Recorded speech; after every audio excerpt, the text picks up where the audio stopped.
Mami, Mas, jangan pergi dulu. Temani aku di sini. Seorang CEO janda cantik yang sudah lama hidup sendiri, tiba-tiba membuka pintu rumahnya dan meminta bantuan dari pria sederhana, seorang tukang galon polos dan lugu. Dan dari sinilah cerita tak terduga itu dimulai. Sebelum kisah ini dilanjutkan, saya mohon keikhlasan teman-teman untuk like. Saya doakan Anda semua sehat, panjang umur, dan dilancarkan rezekinya. Mari kita lanjut ceritanya. Bel rumah itu berbunyi. Luna yang sedang duduk santai di sofa kulit mahalnya menoleh ke layar interkom. Terlihat seorang pria muda, tubuhnya kurus, mengenakan kaos abu lusuh dan celana pendek. Di tangannya, ia mengangkat galon dengan kikuk. "Siapa dia?" gumam Luna. "Ia bukan kurir langganannya." Dengan sedikit ragu, Luna menekan tombol. Masuk saja lantai dua. Pintu terbuka. Aku tunggu di atas. Luna bangkit, menyibakkan rambut coklatnya yang sebahu. Kemeja krem panjang dengan lengan tergulung membalut tubuhnya yang terawat. Rok hitam ketat mempertegas sosoknya. Cantik, mapan, berwibawa, namun sudah 4 tahun ia menjanda. Banyak yang mengira ia kuat tanpa siapapun, padahal diam-diam ada sepi yang terus mengendap. Pemuda itu masuk pelan. Usianya mungkin 20.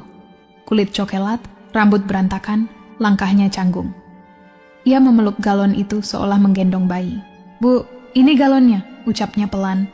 "Taruh saja di dispenser," jawab Luna, sambil menatapnya penuh rasa ingin tahu. Cara dia berjalan, cara memegangi galon, bahkan tarikan napasnya, semua terasa jujur, tanpa dibuat-buat. Selesai meletakkan galon, pemuda itu berdiri kikuk. "Saya pamit, Bu." "Nama kamu siapa?" tanya Luna. "Mamat, Bu." Luna tersenyum tipis. Nama itu terdengar sederhana, tapi ada ketulusan di balik suaranya. "Kamu baru kerja ya?" "Iya, Bu, baru 2 minggu." Luna melangkah mendekat. Mamat menunduk gugup. "Makanya aku belum pernah lihat kamu," katanya lagi. Mamat hanya mengangguk malu. Tiba-tiba, Luna meletakkan telunjuk di bibirnya sendiri. "Kamu haus?" Mamat cepat-cepat menggeleng. "Kalau aku yang haus?" bisik Luna. Pemuda itu terdiam. Bingung. "Haus apa, Bu?" Tapi Luna tidak menjawab, hanya menatap matanya dalam hening. Ketika Mamat turun meninggalkan rumah, nota kosong masih di tangannya. Di kepalanya berputar pertanyaan yang tak bisa ia pahami. Apa maksud haus tadi? Esoknya Mamat kembali.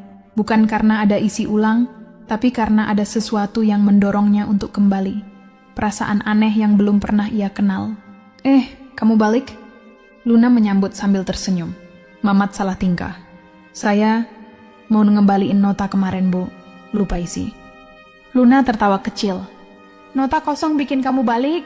Mamat hanya mengangguk, lugu, polos. Justru itulah yang membuat Luna menarik napas panjang. Tidak ada niat tersembunyi dalam diri pemuda ini. Ia mempersilakannya masuk, memberi air minum, menanyakan banyak hal. Tentang keluarga, sekolah yang tak tamat, alasan jadi tukang galon. Semua dijawab Mamat apa adanya. Sejam kemudian Mamat berpamitan. Tapi sebelum ia keluar, Luna menahan lengannya. "Besok kamu bisa kesini lagi? Aku suka ngobrol sama kamu." Mamat mengangguk, matanya berbinar. Hari-hari pun berlalu. Selalu ada alasan untuk kembali. Nota, bonus, atau sekadar memeriksa dispenser. Setiap kedatangannya membuat Luna merasa hidup. Ada yang mendengarkan, meski tak sepenuhnya mengerti. Ada yang menatap, meski tak paham isi hatinya. Di minggu ketiga, mereka tak lagi duduk berseberangan. Kini, mereka duduk berdampingan. Saat tangan Luna menyentuh lengan Mamat untuk pertama kali, dunia yang kering dalam hati wanita itu terasa basah kembali. Namun Luna lupa, kepolosan tidak selalu bertahan selamanya.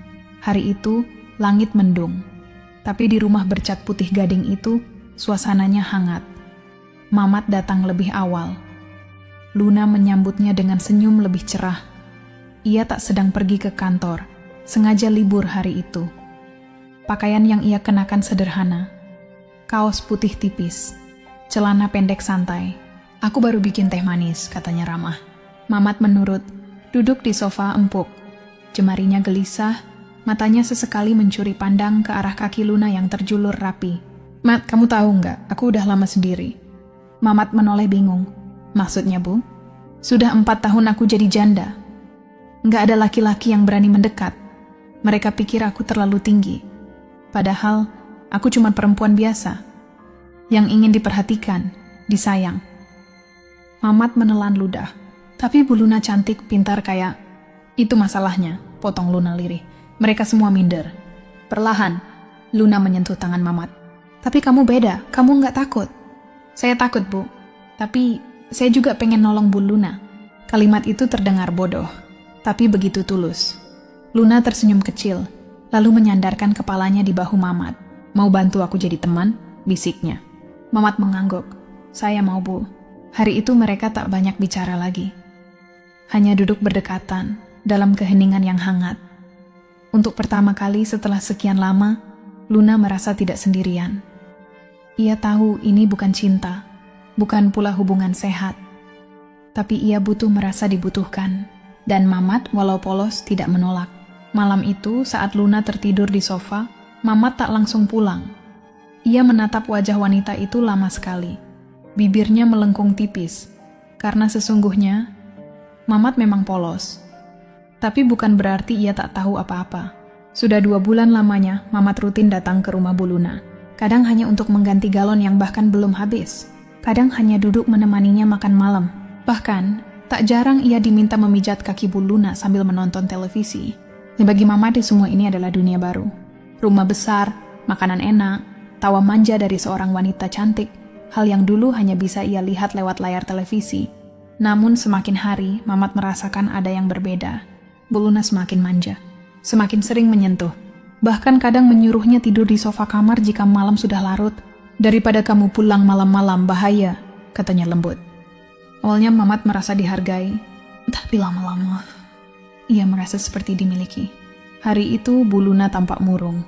Ia duduk bersandar di dekat jendela, wajahnya kosong. Kamu kenapa, Bu? Tanya Mamat sambil menaruh galon baru. Tak ada jawaban, hanya tatapan jauh. Hingga akhirnya Luna menoleh perlahan. Aku tadi ke rumah Mama. Dia tanya, kapan aku nikah lagi? Mamat terdiam canggung, duduk di karpet, tak berani mendekat. Terus ibu jawab apa? Tanyanya hati-hati. Aku cuma ketawa. Senyum getir tersungging di bibir Luna. Mereka pikir gampang buat perempuan kayak aku cari suami. Padahal enggak, Mat. Dunia enggak seramah itu untuk wanita mandiri. Mamat menunduk, lalu suara lirihnya pecah. Kalau Bu Luna mau, saya siap. Luna menoleh cepat. Siap apa? Siap nemenin ibu. Sampai tua pun nggak apa-apa. Tatapan Luna menelusup dalam ke matanya. Ada rasa asing, bersinggungan, sulit dijelaskan. Ia lalu bangkit, dan tiba-tiba duduk di pangkuan Mamat. Matt, kamu tahu nggak? Aku ngerasa hidup lagi sejak kenal kamu. Tubuh Mamat kaku, suaranya gemetar. Bapak, panggil aku Luna, bisiknya. Malam ini jangan pulang ya. Di luar hujan turun deras. Di dalam rumah batas pelan-pelan mulai hilang. Namun di benak Mamat satu hal tumbuh, keraguan. Bukan karena takut, tapi karena ia sadar semua ini terlalu ganjil untuk disebut cinta. Pagi datang dengan sunyi yang aneh. Luna masih tertidur lelap di kamar. Sementara Mamat duduk sendiri di dapur, menatap secangkir teh yang tak tersentuh. Semalam banyak hal terjadi. Bukan hanya hati mereka yang saling membutuhkan, tapi juga runtuhnya batas yang selama ini menjaga jarak antara dua dunia berbeda. Mamat tak tahu harus merasa senang atau takut. Pelan-pelan, ia membuka pintu belakang, menghirup udara pagi. Namun sebelum melangkah pergi, suara lembut memanggilnya. Matt, ia menoleh. Luna berdiri di ambang pintu dapur, dengan kaos tipis menutupi tubuh mungilnya. Matanya sembab, tapi senyumnya hangat. Kamu mau kabur? Mamat menggeleng cepat. Enggak, Bu. Luna, saya cuma bingung. Kenapa bingung? Luna mendekat perlahan. Kamu nggak suka? Bukan itu, saya suka, tapi saya takut ini salah. Luna tersenyum kecil lalu tertawa tipis. Matt, kamu bukan anak kecil. Kita sama-sama dewasa, dan kamu sudah bikin aku bahagia. Kalimat itu seharusnya melegakan, tapi tidak. Bagi Mamat justru itu membuatnya merasa kecil. Apakah dirinya hanya pelampiasan dari kesepian yang terlalu lama? Hari-hari berikutnya, hubungan mereka semakin aneh. Di luar rumah, Luna tetap tampil sebagai CEO yang tegas, berwibawa. Namun begitu pintu tertutup, ia berubah menjadi wanita manja, menggantungkan emosinya pada Mamat. Mamat makin terjerat. Ia diberi uang jajan, dibelikan baju baru, bahkan ditawari tinggal di rumah besar itu daripada kamu bayar kontrakan jelek di gang sempit, kata Luna. Namun satu hal yang tak pernah ditanyakan Luna adalah apa sebenarnya yang Mamat rasakan. Sebab setiap kali ia ingin bicara, Luna lebih dulu memeluk, menenggelamkannya dalam hadiah dan rayuan. Mamat diam. Tapi di dalam diam itu ada keinginan perlahan tumbuh. Keinginan untuk mengambil kembali kendali atas hidupnya sendiri. Mungkin caranya bukan dengan lari. Mungkin dengan bermain lebih pintar. Sejak pindah ke rumah Bu Luna, hidup Mamat berubah total. Tak lagi menyusuri jalan kota dengan motor tuanya. Tak lagi berkeringat mengangkat galon berat. Kini Moya bangun dengan AC. Sarapan lengkap. Pelukan seorang wanita cantik yang memujanya setiap pagi. Tapi di balik semua itu hatinya resah. Bukan karena tak nyaman, melainkan karena ia sadar dirinya bukan pasangan, yang hanyalah boneka. Luna mengatur segalanya. Pakai baju ini. Duduk di situ. Jangan keluar rumah sendirian. Bahkan, kalau ada tamu, jangan bicara. Alasannya terdengar manis. Aku cuman gak mau kehilangan kamu. Namun bagi Mamat, semua itu bukan lagi kasih sayang. Itu adalah jerat halus. Malam itu, ketika Luna sudah terlelap, Mamat diam-diam membuka pintu ruang kerja yang selama ini terasa seperti ruang terlarang. Seumur-umur, Luna tak pernah mengizinkannya masuk ke sana. Di dalam, tersusun rapi dokumen perusahaan, laptop yang masih menyala redup, dan sebuah map hitam. Mamat membuka map itu, di dalamnya sebuah catatan harian. Ya, dengan tangan bergetar ia membuka salah satu halaman. Hari ini aku menangis lagi. Di luar, aku tampak kuat, tapi dalam hati aku rapuh. Tuhan, terima kasih sudah kirimkan Mamat. Dia mungkin bodoh, tapi bisa kupeluk tanpa takut dia menghakimi. Mamat terdiam. Ia tahu Luna kesepian. Namun ia sadar dirinya bukan jawaban. Ia hanyalah pengisi kekosongan. Tapi justru disitulah ia menemukan celah. Keesokan paginya sikap Mamat berubah. Ia mulai banyak bertanya tentang bisnis, tentang perusahaan, tentang hal-hal yang selama ini tak pernah ia sentuh. Luna senang, matanya berbinar saat menjelaskan. Siapa tahu nanti kamu bisa jadi manajer, Mat, katanya sambil tersenyum. Mamat ikut tersenyum. Namun dalam hatinya, perlahan ia mulai menyusun rencana. Jika ia memang harus jadi boneka, maka ia akan jadi boneka yang tahu cara menarik benang dari balik layar. Hari demi hari Luna semakin terbuka.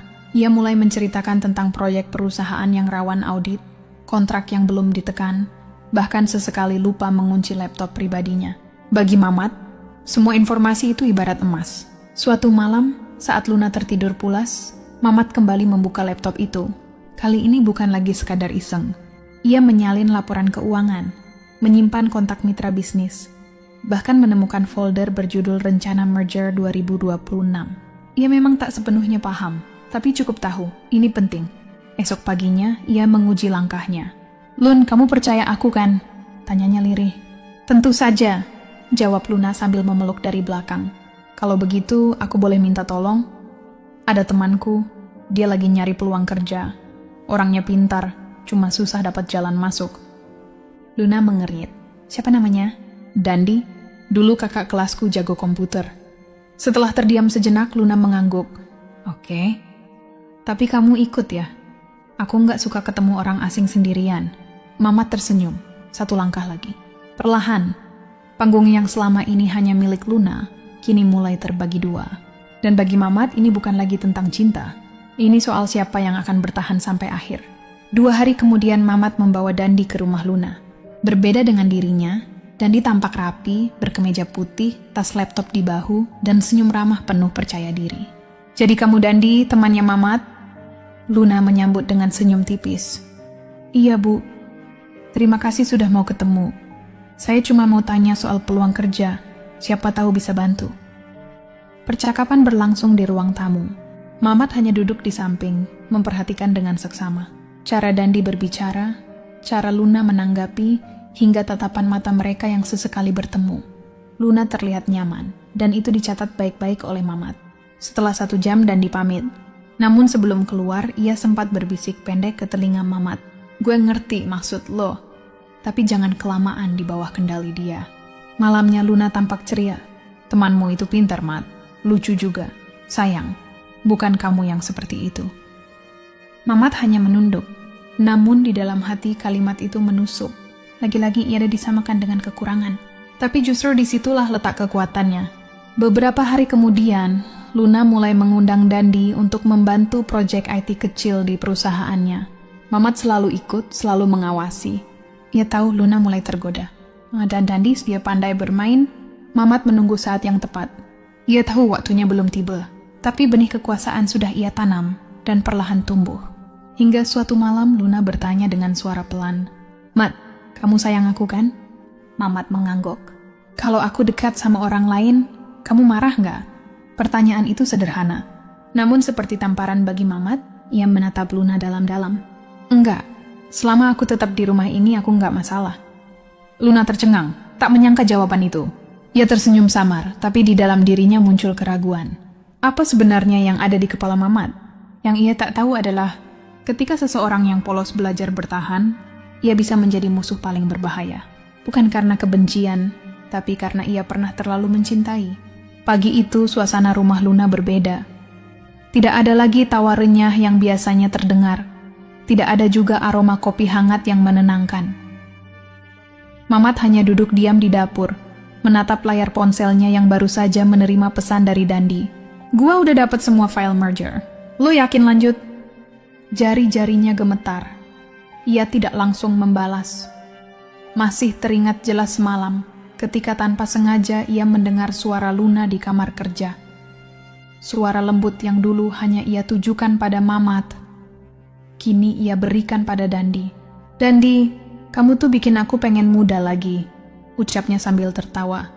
Hati Mamat tidak meledak marah. Justru sebaliknya, kosong. Ia bangkit, melangkah ke kamar. Di sana, Luna tengah sibuk merias wajahnya di depan cermin. "Mat, nanti sore tolong jemput laundry, ya? Aku ada dinner sama Dandi." Dia ngajak ngobrol soal kerjasama. Ucapnya santai. Mamat menatap lekat-lekat. "Lun, aku capek." Luna sempat menoleh sekilas. "Capek kenapa?" "Capek jadi boneka kamu." Keheningan menyeruak. Luna menaruh bedaknya. Wajahnya mulai tegang. "Kamu pikir aku nggak sadar? Kamu cuma pakai aku buat nutupin sepi. Kamu beliin aku baju, kasih tempat tinggal, lalu anggap aku milikmu. Tapi Lun, kamu nggak pernah benar-benar sayang aku. Kamu cuma takut sendirian." Wajah Luna memerah. "Dan kamu pikir kamu siapa? Kamu bisa tinggal di rumah ini karena aku izinkan. Kamu bisa makan karena uangku." "Benar," jawab Mamat tenang. "Tapi sekarang aku nggak butuh izinmu lagi." Ia mengeluarkan sebuah flash disk kecil, lalu meletakkannya di meja rias. "Semua datamu ada di sini. Semua celah merger, semua yang bisa dipakai lawanmu. Aku bisa kasih ke siapa saja." Luna pucat. Kamu ancam aku?" "Enggak," sahut Mamat sambil berjalan ke arah pintu. "Aku cuma bikin kamu merasakan hal yang sama, tentang kehilangan. Karena aku sudah kehilangan harga diriku sejak pertama kali kamu bilang, 'Aku cukup, asal kamu tidak sendiri.'" Pintu tertutup pelan. Luna terdiam. Tubuhnya gemetar. Untuk pertama kalinya, ia benar-benar merasa sepi. Malam itu, di ruang kerja mewahnya, Luna duduk termenung. Flash disk kecil di meja menjadi saksi betapa ia kalah oleh pria yang dulu hanya dianggap hiburan sesaat. Ia sadar, selama ini ia membangun tembok tinggi agar tak terluka. Namun tembok itu justru membuatnya terjebak dalam kesepian. Di sisi lain, Mamat berjalan menjauh dengan langkah ringan. Ada beban besar yang akhirnya terangkat. Ia bukan lagi boneka dalam sandiwara Luna, melainkan manusia yang punya pilihan. Keesokan harinya, sebuah pesan datang dari Luna. "Matt, aku mau minta maaf. Aku salah menganggap kamu. Aku terlalu sibuk membangun dunia yang sempurna, sampai lupa kalau ada perasaan yang harus dihargai." Mamat hanya terdiam sejenak sebelum membalas. "Aku juga salah, Lun. Aku terlalu lama menerima peran yang bukan untukku." Mereka pun bertemu di sebuah kafe kecil, jauh dari gemerlap kota. Di sana, untuk pertama kalinya, mereka bicara jujur, tanpa peran, tanpa topeng. Luna belajar menerima kekurangan dirinya. Mamat menemukan kekuatan dari kelemahan yang dulu ia sembunyikan. Hubungan mereka berubah, bukan lagi soal kuasa, bukan sekadar pelarian, melainkan tentang saling melengkapi. Mamat mulai melanjutkan pendidikan yang sempat tertunda, kali ini dengan dukungan tulus dari Luna. Sementara Luna, ia perlahan membuka hati untuk menerima cinta yang tak harus sempurna, tapi nyata. Mereka tahu perjalanan ini belum selesai dan mungkin tidak akan mudah, tapi keduanya memilih untuk berjalan bersama. Dan di antara tumpukan galon yang dulu hanya jadi alasan pertemuan, kini tumbuh sebuah kisah. Kisah tentang keberanian melepaskan kontrol, tentang menemukan kebebasan, dan tentang cinta sederhana yang justru membuat mereka lebih memahami. Terima kasih kamu sudah menyimak cerita ini. Jangan lupa untuk like video ini agar tidak ketinggalan cerita menarik lainnya. Sampai jumpa di cerita berikutnya.